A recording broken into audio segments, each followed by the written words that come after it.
Good evening, our dearest viewers. We're with you from NBC Studios. This is Lana again with you and Uwais. How are you? Good evening, Lana. I'm Good doing evening. great. So we're starting our episode today with the breaking news with Bassam. Then we're covering the latest updates on the deal of the century. Jason Greenblatt is quitting. And we're going to go to Ramallah to talk about Al-Manara Square and TEDx. Yeah, and at the end of our episode, we're having Fatima Awad with us in the studios. But for now, let's see the briefing news with Bassam.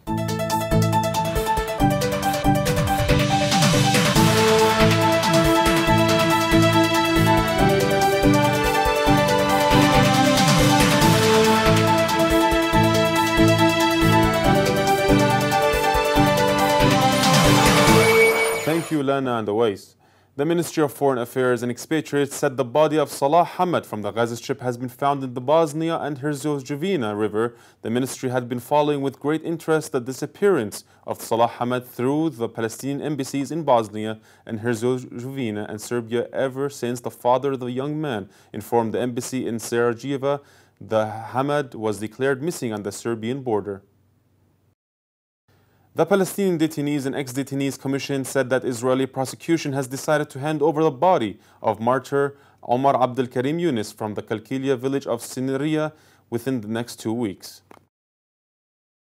Head of Palestinian Cabinet Prime Minister Mohammed Shtayyeh condemned earlier this week the Israelis' deliberate policy of medical negligence due to the death of the cancer strike prisoner Bassam al-Sayeh, holding the Israeli authorities fully responsible for his death.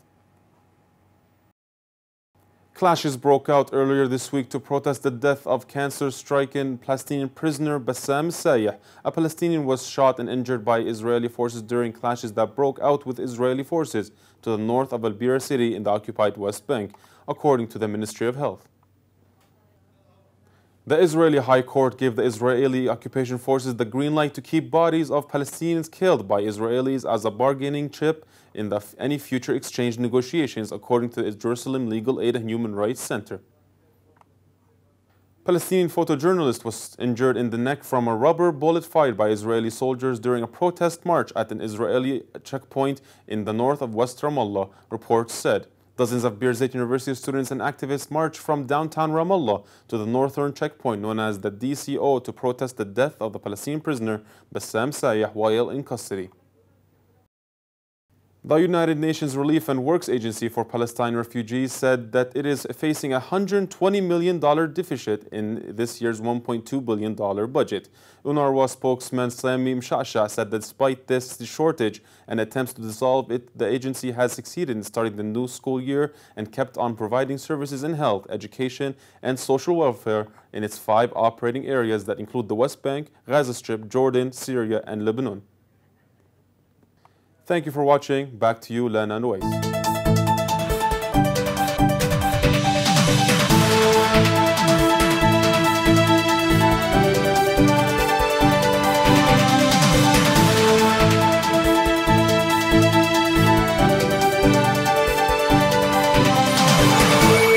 Jason Greenblatt, Donald Trump's special envoy in the Middle East, is stepping down from his post.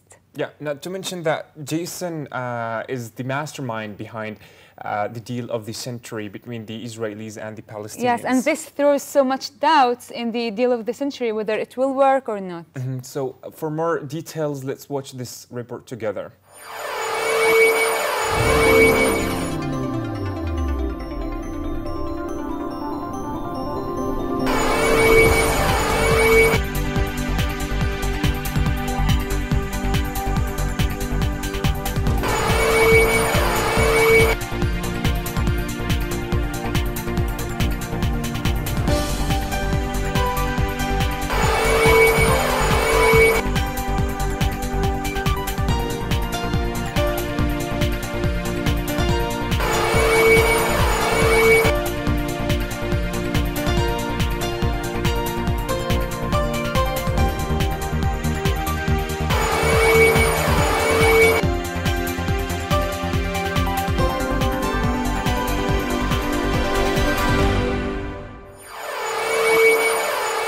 Hello again and welcome Bassam. So what do you think about the deal of the century nowadays?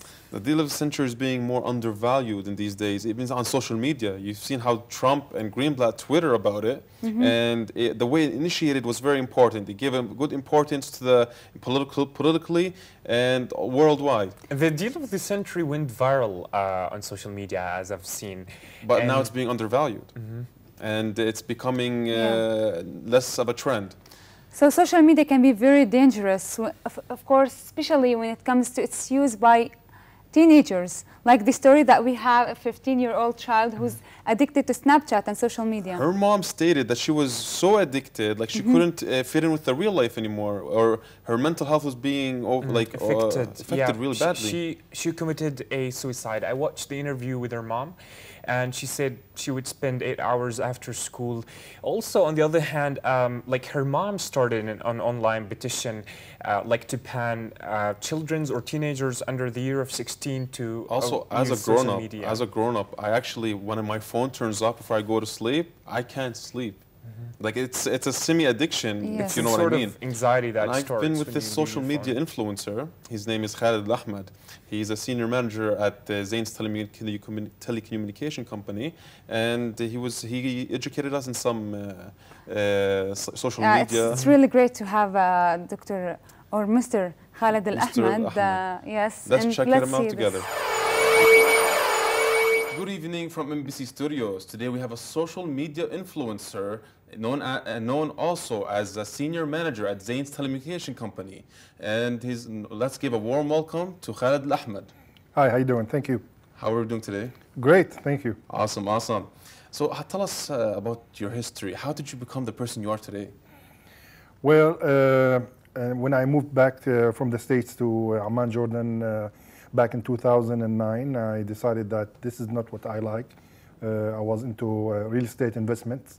Okay, cool. And I was pretty active with social media as it was just starting out. There was a new coming of Twitter waves in Jordan, and I was among those people. And then I decided, I want to do something that I like. So I stopped doing what I used to work, and I started looking for job titles in social media, and I found out people started training social media abroad and in the States. Because the technology was becoming widely spread. Twitter and Instagram, all sorts of social media was coming out. Exactly. And then I jumped on the bandwagon and I started training people. It wasn't easy at the beginning. I used to have all kind of challenges, but eventually it worked out. But do you think in the modern social media, do you think it affects people in a negative way or a positive way? It's up to you. Social media is just a tool. So you can use this tool to enrich your life and get ahead in life, in your career and in your college. That's true. And use social media as a really rich source of information and networking with the right people. Or you can use it to waste your time and just spend hours and hours doing nothing. Waste your time and become omniscient and become involved in activities such as cyberbullying. There's a lot of issues with using social media, like fake news, hate speech, cyberbullying, and all that stuff. And there are new guidelines that come out, and to start to try and compact these new issues. But it all need awareness and education. We need to educate our kids how to use social media and warn them from cyberbullying and what to do. Tell them what to do whenever something bad happens to them online. In your opinion, the influencer is the person with many followers or the person with the type of content? Okay, influencer, according to the definition of some marketing guru, is the person who can influence the purchase decision of his followers. So if I have 10 people, or if I have 10,000 people, or if I have 1 million followers, and I influence a certain percentage of those people to do one thing, this could be worked as an influencer. It can be relevant. The person who has, let's say, 20,000 followers, 1 million followers, the message of that person can be widely spread more efficiently, even if you have even if you're a normal person and have a relative comment. it wouldn't be widely spread as the person with many followers. We were talking about this earlier in a side talk, that a kid could influence the choice of a father when he's picking up clothes to buy, or the mother could influence the place they could go on a vacation. So an influencer doesn't have to be someone with a large number of followers. It could be anyone on any scale. I agree. As the world grows, 20 years from now, do you think social media consultants will be relative? How much will they make? I don't know if we're going to have social media in 20 years. You know, the wheel of technology has been speeding up, so there are new things are happening. Yes. And we don't know if Facebook is going to stay from here till 5 years later on. There's a lot of calls right now that's saying that is calling for break Facebook, as Facebook is getting too big, and it's the largest social platform nowadays. Yes, I've heard once when Microsoft grew significantly, the government himself had to minimize their control. Definitely. Because they don't control the world. Exactly. So I think the same way the concept is going to be followed with Facebook, because Facebook is buying satellites. Oh, definitely. They're buying everything. They're buying everything. Yeah. How about you tell us more?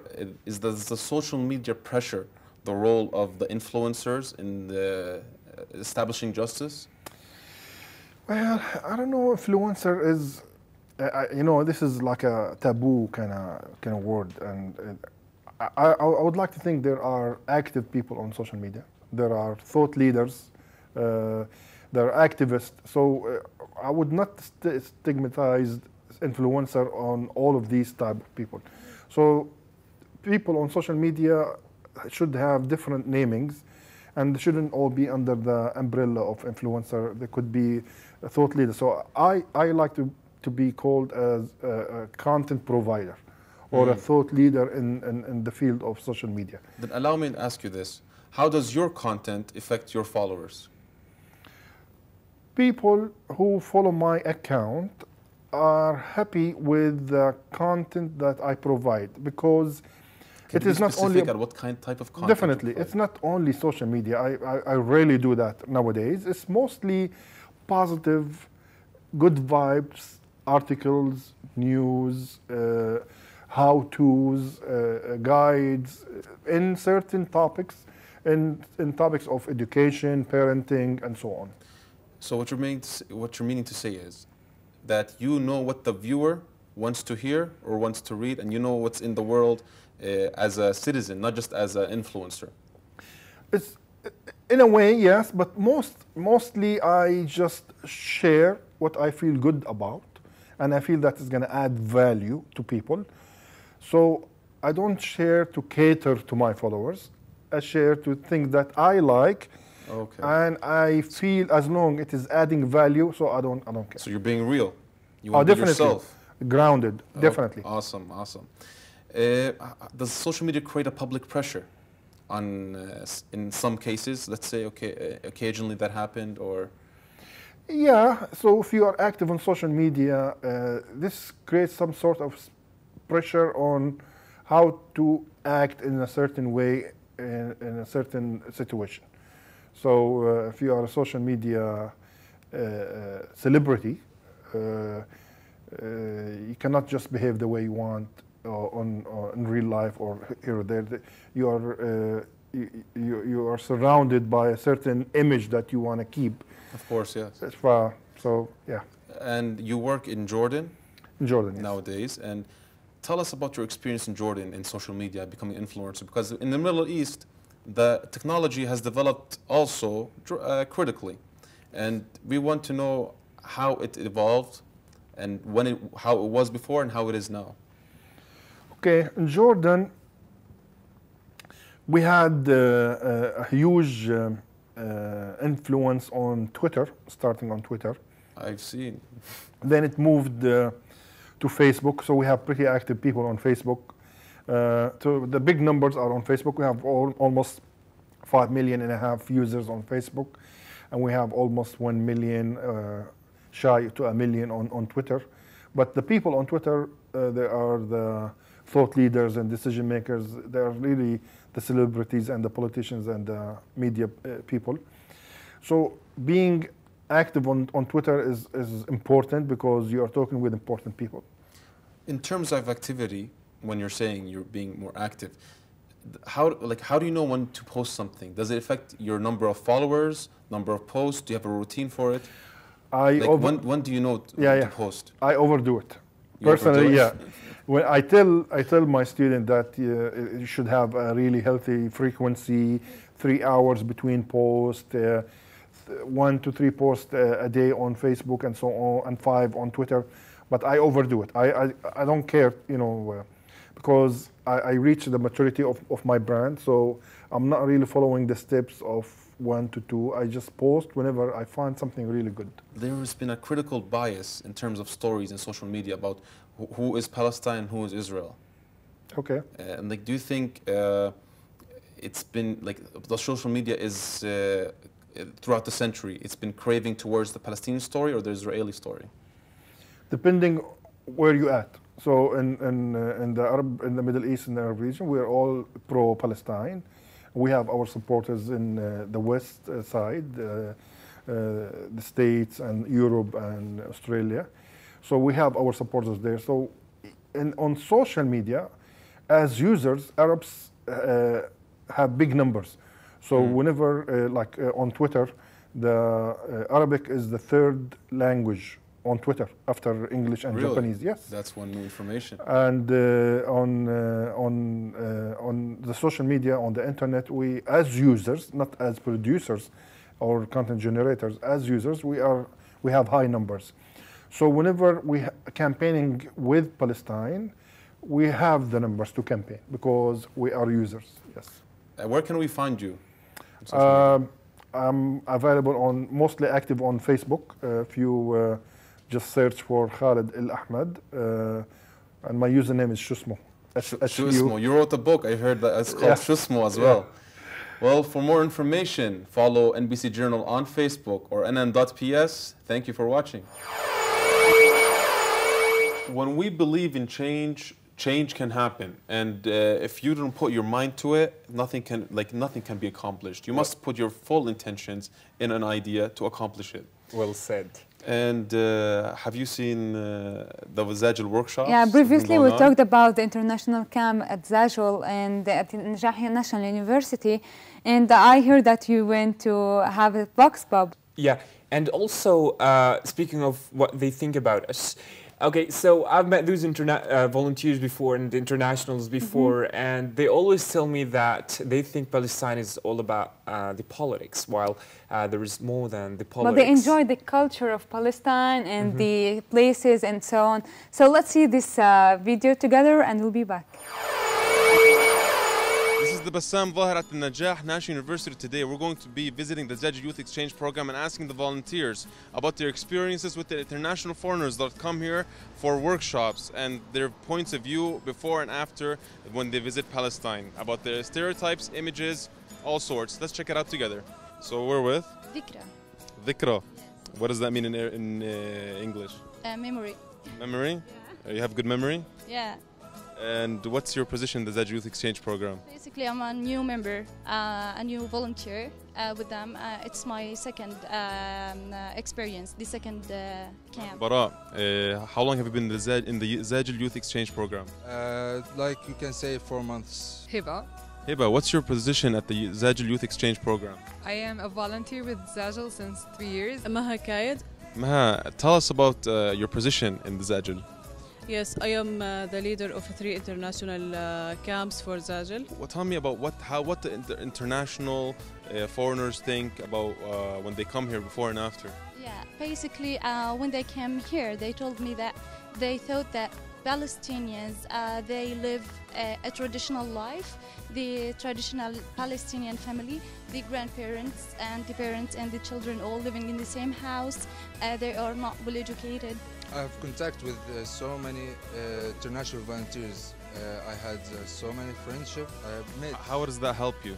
Like, it's improved my English very well. I've changed my subjects to English after that. So for 4 months till now, you got much better. Yeah. All thanks to Zajil. Yeah, everything. Yeah. First, the internationals have a stereotype about Palestine that they are uncivilized, they are not educated, and they do live in tents, and Tents? That's off. they like do like ride camels and something like that. Yes, they don't think about us as a hospital people, a hospital like host. They thought we were greedy. Yeah, something like that, and we are not so kind because the media, they are fabricated a lot, but when they come to here they discover that we are so kind, we are more Our hospitality is amazing, and they couldn't believe how we like to invite people invite people to our homes, yes, it's like especially that, for a cup of coffee. Like, what's up with that cup of coffee? While pursuing her PhD in nursing, an inspireful young individual started an organization called United in Humanity. It's an organization, a non-profit organization, let's be specific, that helps Palestinians in medical services and youth. Let's all welcome Fatma Awad. Thank you. Hello. We're glad here. to have you in the studio. Oh, I appreciate you guys for asking me to come. Yes, so what do you mean by United in Humanity? And what inspired you to start this non-profit organization? Well, I got inspired by a little boy. About 4 years ago, I was still living in the States. And like I mentioned before, born and raised in the States. Where was the boy from? He was from Gaza. Really? Yeah, and he was born in a refugee camp. Now, he was born with a congenital deformity, which means that he didn't have lower legs, so he couldn't walk. And he came to the States, stayed with me for about 6 months. And, I fell in love with this little boy. He showed me, I think, what the true meaning of life is. And he used to share with me how hard and difficult his life was being in a refugee camp, living in the refugee camp, the lack of resources they had, the lack of funding they had. And he just broke my heart, And like I said, I fell in love with him. I showed him so much love, support. I helped him, I helped his family. So what's the objective of United Humanity? What do you provide other than medical services or building playgrounds, let's say? So, like right after he left, I decided to go to a couple refugee camps in Jordan and Palestine. And I saw firsthand of what they lack. So they lack acute medical care. They lack resources. They lack empathy. They feel like they're kind of forgotten about. And in some ways, I feel that they are. So what we do as an organization, we provide the acute medical care, but we also provide dental care. We provide free medicine that people usually can't afford. Care, right? For what is it? Like you provide children mental health care. Mental health, yes, we bring that as well. We do projects. Like psychology is undervalued, let's say. I have a question 100%. about mental health. You know that mental health in this area in general is some sort of a taboo. And there's a stigma toward a mental ill person. It is. So how did you face it? How did you, some sort of, you go to someone and you tell them, you need mental health support. How do you talk this through or do this? What's the process? The process is, first of all, you have to do an assessment. You find, maybe a child, an adult that needs that type of service. The best way to do it is you got to provide this type of care the way the family understand mental health. You can't just go in there and give them explanation the way I understand it and all medical knowledge. They're not going to understand that type of care that is needed. So you provide it at their level. So you give them the education they need, you give them the help they need, the resource that they need at their level. So for example, I walked into the Gaza camp, I'm not sure if you guys are familiar with it, in Jarash. And that is about 90% of all Palestinian refugees that live there. They lack medical care, they lack resources, there's not a lot of help in there.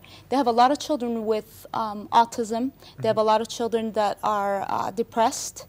And so we help them by making it private. Like you said, it's a big taboo.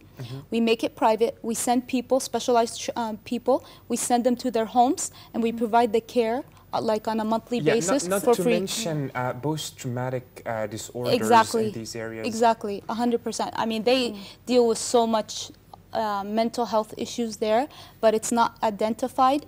And like I said before and you said, it's a taboo. So they don't like to talk about it. So we have to make sure it's actually private. a great job that you do. But you also have volunteers. Like, do these volunteers have to be with the medical Maybe a nurse background or no? Or anything? No. It's open to everybody, and that is the most important thing to me, to let everybody know. Yes, we do have medical professionals, but it's open to all volunteers, because there's so many things that they could do. They can help with the distribution. They can help, because we set up like an urgent care clinic. They can help with registration, helping the people enter, come out, take them to the right areas that they need. So or it's open for everybody. Exactly, kids. exactly. In our previous previews, we were talking about the TEDx talks. Yeah. And you seem like an influencing talker, and you participated, as best of my knowledge, in one of the TEDx talks in the Manara Square. Yes, I was actually. Was it yesterday? Or? It was yesterday, Yes. and I was actually a coach to two of the speakers there. Really? One of them actually, she touched me. She wasn't scheduled to be as a speaker, but I heard about her, and she shifted her in. I was so inspired by her. And I'm sure you guys all have heard of her, Hanina Boghosh from Jerusalem. She's a victim of a car crash, and she is doing some amazing thing. She's breaking barriers, you know, making the possible possible. So she did an amazing job. All of the speakers actually did an amazing job. So. And how many missions did you undertake in the United Humanity? Oh, we've done about 19 successful missions. Wow. We've had, most of them are here in Palestine, but we've also been to Jordan, we've been to Lebanon, and also in Turkey. So almost Middle Eastern wise. Yeah, pretty much. Yeah, and is there international volunteers from all around the world? This is the reason why I named it United in Humanity, because I've had people from all over the world join. Egypt, Italy, Spain, Dubai, America, everywhere. Come and join our missions. And the best thing about our missions is that it's completely voluntary. So all the volunteers pay for their own accommodations and expenses, and anything we raise goes directly to the people and the missions. Yeah, and it's good that those international volunteers, that when they go back to their homes, they deliver the message of United. But I have a question that's been on my mind. Did you have any kind of restrictions or any difficulties while working within the West Bank to the Israeli-Palestinian occupation in your job field? Yes, there's always restrictions, and so that's why I always partner up with a third party. So whoever has access in the specific area, like for example, I want to go, we have a mission coming up in November, at the end of November. I want to go to Khalil, H2 area. So I need specific, you know, there's restrictions. Not anybody can go in there because of the Israeli, you know, restrictions, all that. So I'm trying to work with a couple people to enter it. And could you elaborate on the title, Healing Humanity, or Healing in Humanity, and that you were talking in TEDx? You were talking my about talk in TEDx. TEDx. So I did two TEDx talks, one in Florida and one here in the Quds.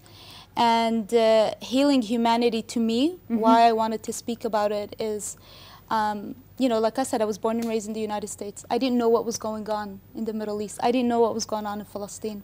I came and I saw these children that inspired me to do this type of work. And I realized when you show a child or even an adult some love, compassion, encourage them, they will feel like they have that hope that people actually care about them, and then they won't just feel helpless. So that's what healing humanity is all about. Yeah, and also I would like to call it healing in meaning. Like all those things that you're doing, it means something to you. It does. And you know what I love about it the most? Healing humanity also. Palestine, when I first started doing medical missions here, a lot of people living here and are established, they're like, you know, what are you doing? I don't think this is a good idea. But they've all started to want to come to these missions. And so how it changed their perspective. Of course, but now how can you tell our viewers, what can they do to help with your missions? If they want to help, all I need them to do is just come join us on a medical mission. I want them to come and see how these Where can people... they see you? They can go to my website, www.unitedinhumanity.org, volunteer, fill out an application, and they are more than welcome to come join the mission. Thank you, Fatima. And this is the end of our episode for tonight. For more information, visit nn.bs or visit our Facebook page, NBC Journal. See you next Tuesday.